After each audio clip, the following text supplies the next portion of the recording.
I know we've talked about it leading up to this, but how excited are you now to finally get back in there and do your thing? Yeah, I'm excited. I'm excited to close the book on this thing, get in there and figure it out. What does this win over him do for you? I mean, every time I fight is really just an opportunity to prove myself, to do the best I can, and to fight somebody that's a good competitor. And especially when it comes to Valentin Moldavsky, all those things are 100% true and relevant. So, like I said, all the anticipatory, build up and the implications that came with the first time, I feel like are every bit as prevalent then or now as they are then. But it's also the added bit of that unfinished business aspect.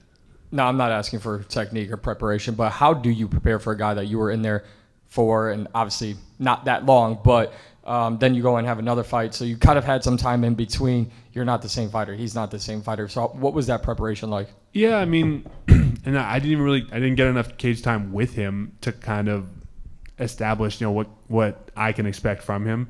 So really, at the end of the day, you try to glean what you can from the performances in between, and then really just hope to translate that in a fight night.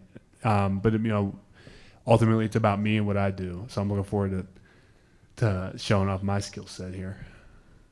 What's up, Steve? How you doing, man? Good. Stick with me for a sec. Logan Storley, Aaron Jeffrey, Impa Casagnai, Michael Blockus, Jordan Oliver, Mitch McKee, of course, the legendary Jason Strout. The Killcliff gang is all here in South Dakota.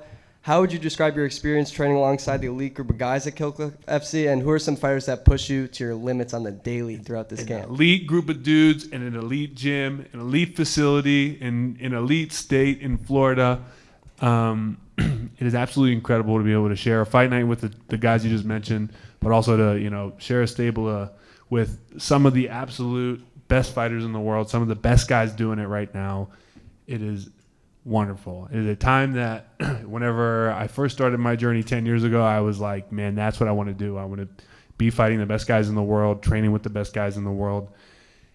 And it's almost like, you blink, you open your eyes again, and here I am doing it. It's incredible. It's absolutely sensational to, share a card with a bunch of guys that I like and respect and, grind with day in, day out. And, to be able to reach a point where it's like, finally come to fruition. It's awesome. It's beautiful. A huge blessing. You spoke a little bit about this just now, but I want to go even deeper into it. On August 12, 2022, you stood across Valentin Moldavsky for the first time, a fight that ended in unfortunate circumstances due to an eye poke, leading the bout to be ruled a no contest. 364 days later, August 11th, you two will step into the cage together once again. How good does it feel to get this one back, to have another opportunity to put away one of the promotion's top guys, a chance to defeat a former champion? Yeah, same guy, same place, almost the same date. Weird how, what do they say? History doesn't repeat itself, but it echoes. And I really feel like the only echo we're not going to have is we're going to have a final decisive result. But it's good, it just feels good, like I said, finally be in position to close a book on this thing and to share the cage with somebody the caliber that Valentin Moldavsky is. And then last for me, I just wanted to ask you about that last fight. I was there, Bellator 290 out in California. The fight ended in a draw. Ali Asayev. Did you think you won that fight going to the announcement of decision? Were you confident, or watching that back, do you think they ruled it a draw? Do you think it was the correct decision? Do I think a draw is a correct decision? Is that the question? Yeah. Yes. Okay. I mean, I try to be as objective as I can be, especially when it comes to my own, my own performance, my own development. And there really is no other way to cut it other than he won rounds 1 and 3, and I very decisively took the second round. I mean, even still, it's a thing where, I had a lot from that fight that I got to kind of stop and look back on, and it was an awesome opportunity to be able to share the cage with, again, a world champion from a different promotion, and a lot of build up, a lot of lead up, and another opportunity to prove myself against the other best guys doing it right now. But while again it was disappointing to kind of have another, I don't want to say a non-result, a draw is a result, but to have another kind of sort of inconclusive thing was a little bit of a hang up maybe. but at the end of the day, if we're just calling it what it is, yeah, it was a draw. And I can even remember thinking, like, right after the fight, like, man, if they gave him this fight, it'd be because he won 2 rounds against my one, regardless of the amplitude. But that said, I spoke to Ali a little bit after the fight, and I told him, like, hey, man, like, if they would have given it to you, I wouldn't have been upset. But I do think I won it 10-8 in the second, and I would die on that hill. So, no, all respect to him and all respect to the judges, and whatever. Here we are now. We get to run out here and do it again. Thank you. So that was a grueling fight against Isaev last time out. Would you say that that's a fight you might want to see again in the future, or no?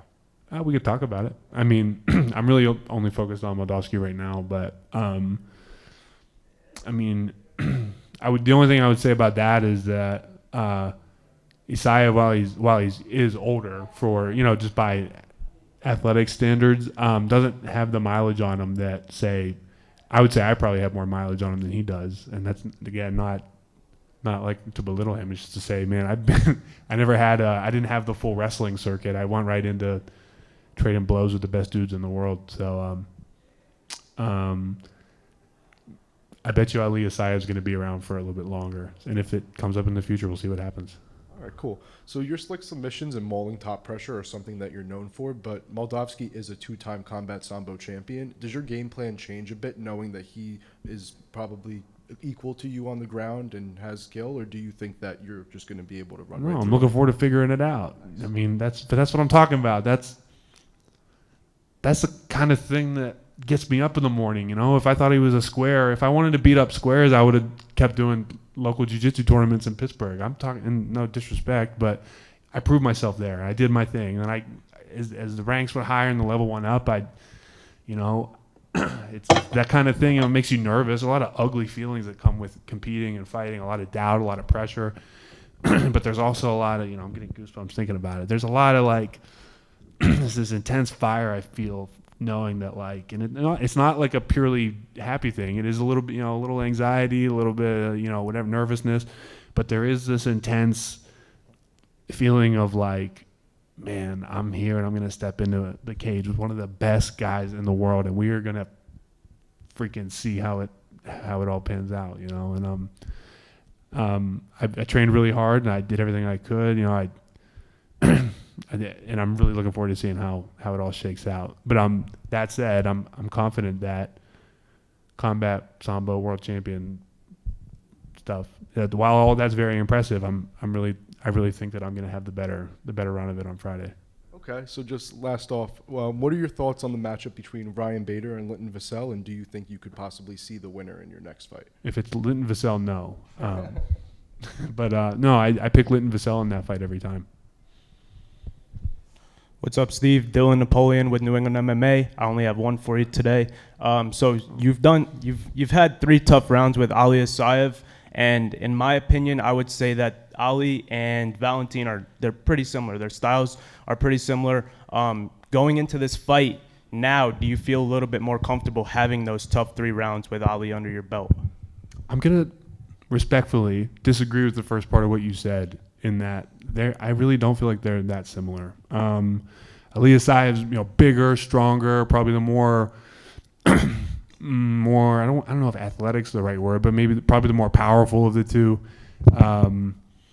He's a little bit more measured in his approach. He's a little bit more every time he does something, he does it as hard and as fast as he can, and that lends itself to.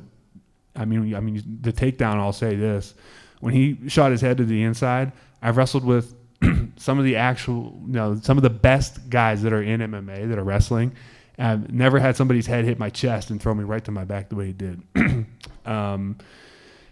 Where Valentin Moldavsky, a little bit more of a volume guy, but he throws caution to the wind, and if you take your eye off the ball for a second, you are eating 4 or 5 shots before you even get your feet under you again.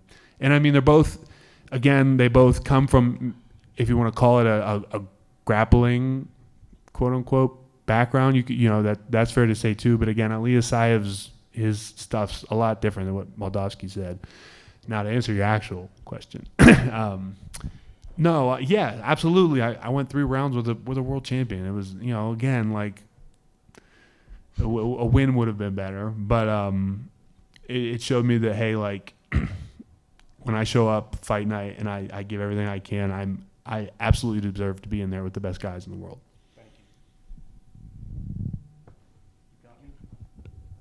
We're good. Marty? Hey Steve, How's it going? just a quick one. You mentioned Linton before. Obviously, Linton has faced Moldavsky before and got the win against him. Have you spoken much to Linton about Moldavsky's style? And when Linton does become heavyweight champion, what does that mean to you? Obviously, you're ranked third at 3 at the moment, and possibly could go to 2 after a win this weekend. Well, the thing is, the question, the first part of that especially, is interesting because they fought a long time ago. Like what their first fight was, don't quote me, 4 years ago maybe. So like, obviously we spent time talking about it because I felt like I was going to end up fighting him anyway. But yeah, we spoken a little bit here and there about like what the plan of attack is. But if there is something that Linton and I do spend considerable time discussing, it's that come time to fight, it's never about what your opponent's doing, as much as it'll ever be about what I do or what he and I do, especially when we face our opponents. So that's usually the bulk of our time is spent like when we train, kind of addressing the holes that we see in each other, but also building each other up, making sure we both feel confident and reassured and ready. And especially when it comes to feeling confident, reassured, and ready. It'll obviously feel nice for me to some degree to see Linton perform because he's a training partner. Be really, really affirmative in the positive sense that like, wow, like Linton's a guy that I'm competitive with in the gym every day, and he went out and won a world title. So that can only mean for me that I could be competitive in a world title situation. But what it really would mean for me ultimately is just that. Man, one of my best friends and a mentor, a big brother figure to me, went out there and attained his dreams. I would just be so unbelievably elated for him if he was able to go out there and win the world title.